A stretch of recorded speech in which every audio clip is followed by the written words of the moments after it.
Hello everyone, tonight I am packing because I'm going back to Australia tomorrow morning. I have been away for over 4 months now.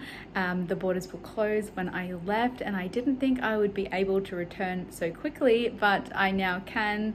So I'm going to make a quick trip home to visit friends and family, and there is a few health related things that I need to get done that I haven't been able to do here in Thailand. So I'm going to take you on the journey with me.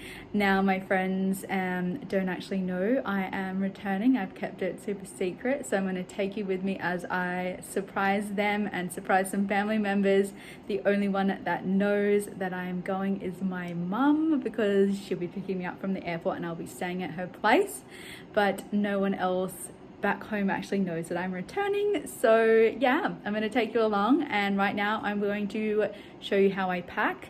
I actually sold or gave away most of my winter clothes, and it is winter in Australia, so I am going to be going back with very minimal appropriate clothing. So I'm going to have to purchase a few things when I'm there to get me through. So I will take you through packing, but yeah, there's not much to pack because my clothes are not winter appropriate.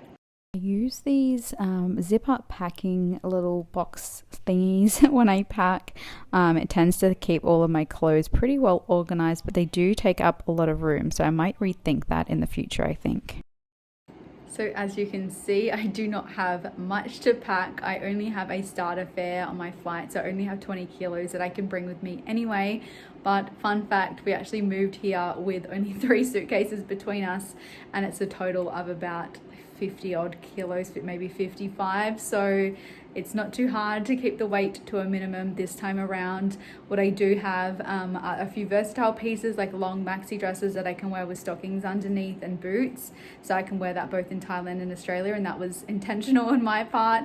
And also things like yoga tights and a few of my linen pants that I can wear year round, and like do things like I said, like wear boots and things with them. So versatile clothing has been the way to go, because we did pack super light when we came here, because we didn't just want to not only just pay for the luggage but also have to deal with like carting around multiple suitcases. It was stressful enough with 3, and then you can see in the background of the video, of course, Evie came with us, and then there was her crate to move around with us as well. So it has been interesting moving around. Hi everyone, just on the way to Koh Samui Airport for my first flight. Evie is chauffeuring me along with Tyler, of course.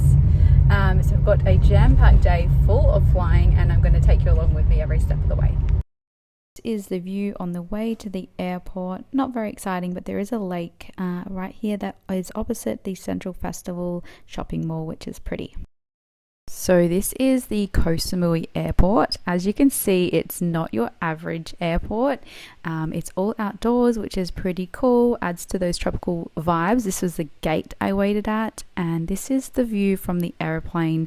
As you can see, really beautiful aqua blue ocean, so sending those tropical vibes. So my first flight was from Koh Samui to Phuket. This is Phuket Airport. Just arrived in Phuket. Next stop is Sydney, but my flight is not until tonight, so I have quite some time to kill. So I'm going to try and find a airport lounge that I can sit at and work for a few hours. This is the Coral Airport Lounge at Phuket Airport, and this was how busy the gate was when I was waiting to go on the plane. So much busier than what it was at the start of the year when we first started traveling. And this was morning over Sydney as I arrived. Arriving in Sydney was very surreal because it was a lot less stressful than what it was when we left Australia. Currently in the domestic terminal of Sydney Airport. I have been delayed. My flight was supposed to board to Adelaide at 9:25 this morning, and it is almost 5 o'clock now, and my flight has not boarded. It got cancelled. I got transferred to Qantas, and the flight doesn't leave until 6:40 p.m. So it's been a long day. The worst part is my phone's been dying. I've not been able to charge it because I haven't been able to clear past security because they don't have my details at the check-in desk, and I can't check my bags. So So I'm stuck in this limbo land. I've been sitting in the arrivals hall all day. There's 2 cafes, they closed at midday. They had minimal vegan options, so no food, no way to charge my phone, and sitting here for 12 hours. Not happy, but this is the reality of traveling.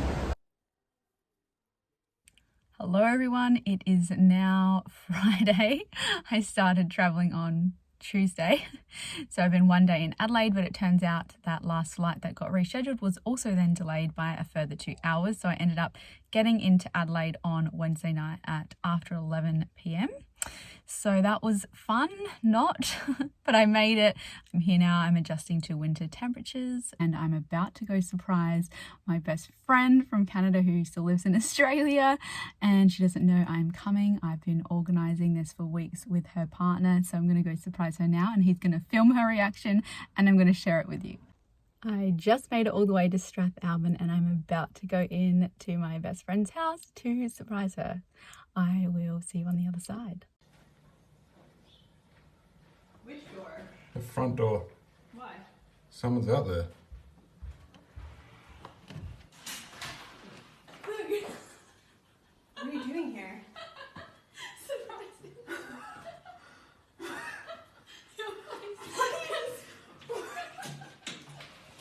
What are you doing? I got my hair done when I was in Adelaide too, because I hadn't had it done the entire time I was in Thailand. Went on a day trip to Harndorf, which is a German settled town in the Adelaide Hills. It's one of the original German settlements, so as you can see there are a lot of beautiful old buildings, not quite Germany but kind of giving off those vibes in Adelaide, which is pretty cool. It's actually one of my favourite places to go in the Adelaide Hills, and I always dreamt of living there one day because it's just such a nice atmosphere. There's a lot of tourism going on, so a lot of people out and about, and it was such a beautiful winter's day as well. This is a sweets shop in Harndorf, so a lot of English style sweets here, like hard-boiled sweets and things like that. So I got a few things to bring back to Tyler in Thailand, and also for my mum as well.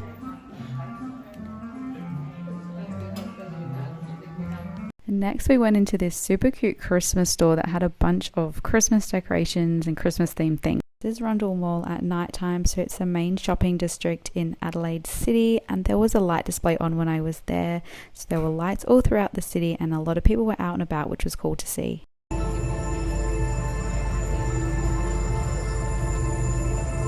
These light displays were a part of the Luminate Festival for Adelaide City.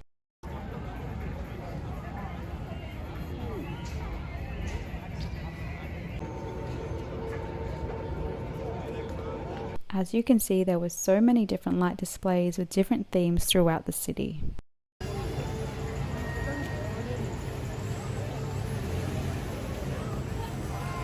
If you've never been to Adelaide, it's normally a quiet city, especially at winter, so it was cool to see this many people out.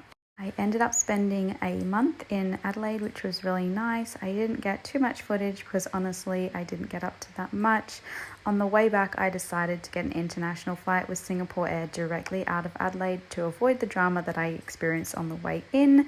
All went smoothly. I flew to Bangkok, and from Bangkok to Koh Samui. This is me arriving in Bangkok and back into Thailand. I'll speak to you next time. Thanks for watching.